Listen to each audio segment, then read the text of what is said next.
How's it going, everybody? In this lecture, I'm going to be talking about a couple things. So first, we'll talk about AC, or alternating current, and then we'll talk about DC current. And in addition, we'll talk about diodes, which are going to be a big part of the upcoming lab. So first off, let's review. I think we already talked a little bit about alternating direct, but alternating, or AC, is alternating current, and DC stands for direct current. So just get those terms. In a waveform perspective, this is what you would expect to see for an alternating waveform, is a sinusoidal, alternating meaning it's varying. It's not just one value.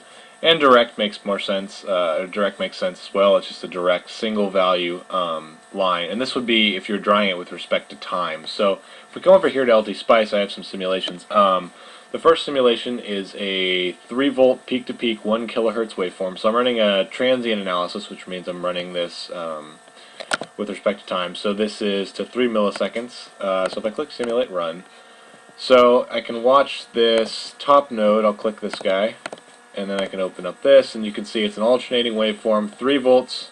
Well, I guess it's 3 volts in amplitude, so 6 volts peak to peak, 3 positive, 3 negative. And it's at 1 kilohertz, so every 1 millisecond we get 1 period. So that's an alternating current waveform.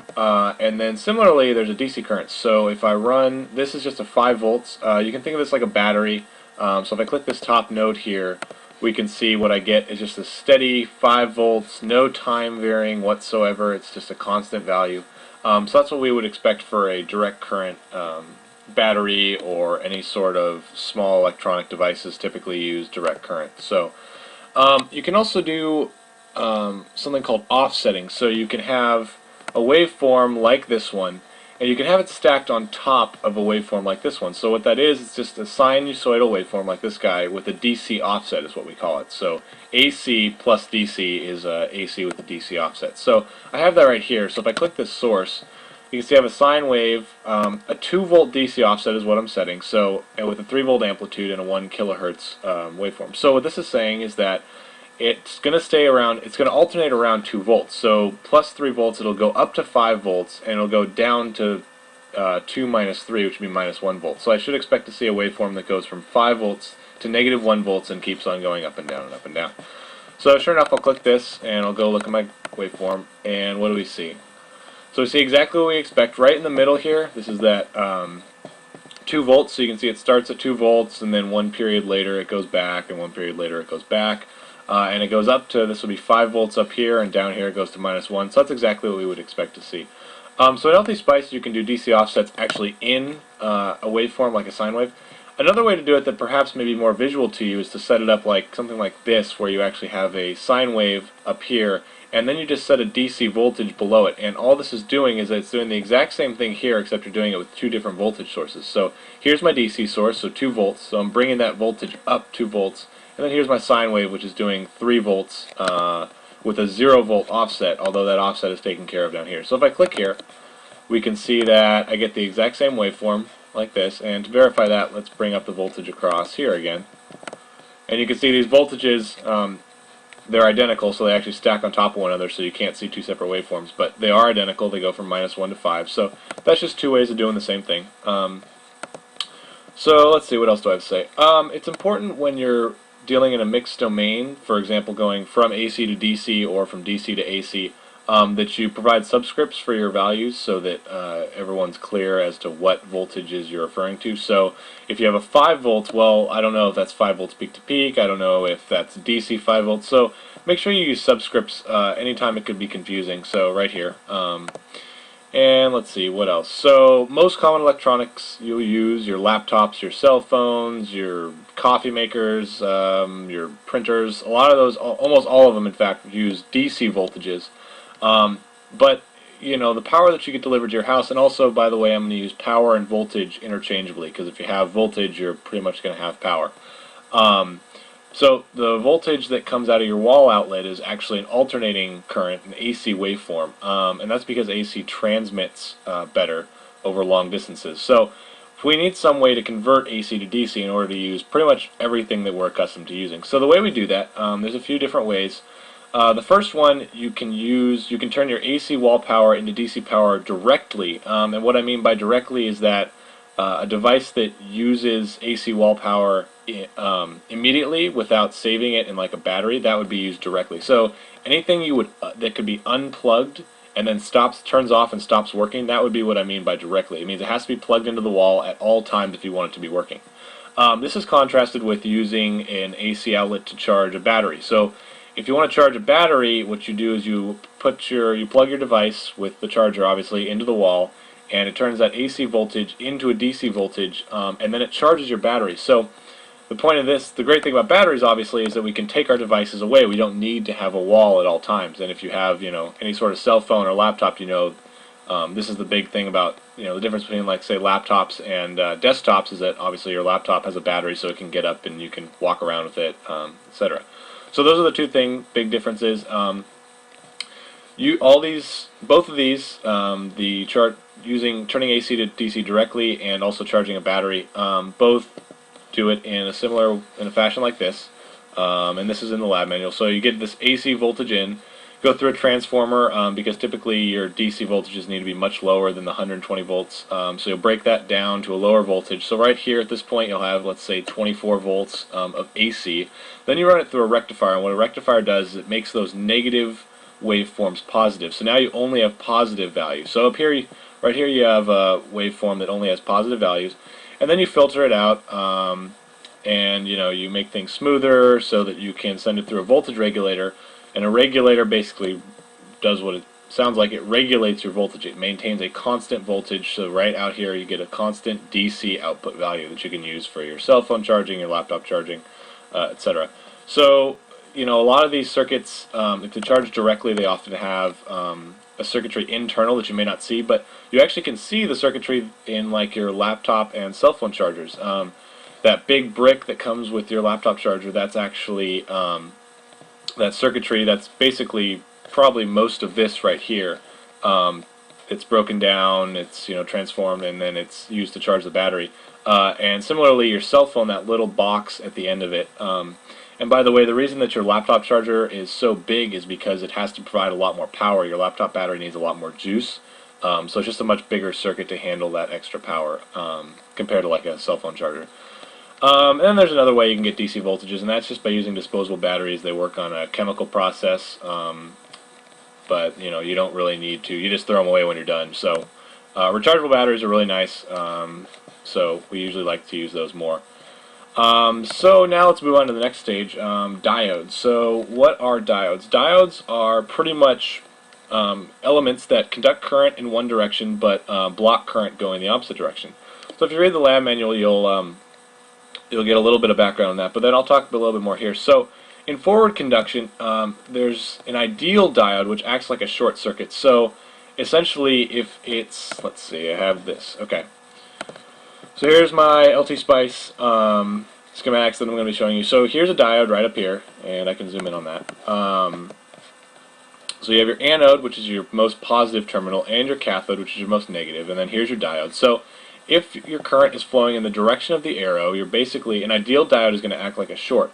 However, there's this concept, there's the reality that diodes are not ideal, and they're real components, and they provide essentially a short circuit, but they provide usually around a 0.6, 0.7 volt DC voltage. So we'll talk much more detail about that.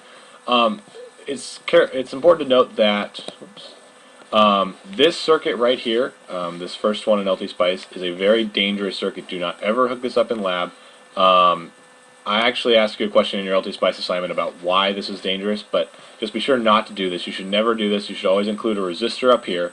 And so this is strictly just the schematic to show you what it looks like. So here's a circuit that would be safe to hook up, and that's because it has this resistor, so it's not going to get a whole bunch of current through here. So for forward bias, when a diode is on, the diode acts roughly like a short but with a finite DC voltage. So what I'm going to do is I'm running a transient analysis. You could run an operating point, doesn't really matter, but I'm going to click simulate and run. And then, I need to find my circuit again. So here it is. So I'm going to click the current through here. And I go here, and boom, there's our current. So about 4.3 milliamps, give or take. You can notice the direct current. So that's typical for diode. It's in forward bias, so it's conducting current. And if you do Ohm's law, you're going to notice that this resistor is conducting about 5 minus, I don't know, 0.65 volts divided by 1 kilo ohms, and that should give you this 4.3 milliamps. So diodes are pretty much short circuits, but they do have a little bit of a voltage that you need to actually turn them on. So that's important. And then here you see a diode that is reverse bias, and reverse bias diodes act very much like their ideal counterparts. They're essentially open circuits. So if I click the current through this resistor here and I go to my graph, you can see I'm sitting at 0 milliamps, no current is conducting. So if I scroll over here, you can see here's the equivalent circuit of a forward conducting, forward bias diode. You have this resistor here still, and then the diode turns into a 0.65 volt voltage source, and that's pretty much the way any diode behaves. This voltage is 0.65. This will change depending on the diodes. The different types of diodes, different manufacturers specify certain turn-on voltages. So this voltage may change for us in lab a little bit, but that's a rough approximation. And then for here, this is the open circuit case or the reverse bias case. So you can see it's an open circuit. No current's going to flow through here. So that's another way of modeling, diodes. And let's see. So the great thing about diodes is that they only allow us to conduct current in one direction. So if we have like a sine wave, when the sine wave is positive, you're going to get a positive voltage up here. This is, let's say, 3 volts. This is 0 volts. Current is going to be flowing in this downward direction, so the diode's going to turn on. Now, if you have a negative 3 volts, it's kind of confusing. We can talk about this in lab, but basically you're going to apply a negative 3 volts at this terminal. Well, if this is negative 3 volts and ground is always defined to be 0 volts, your voltage is actually higher at ground than it is up here. So current's going to want to flow from ground up in this direction. So if you look at this diode here, current is going to try to flow upwards, but the diode's not going to allow that to happen.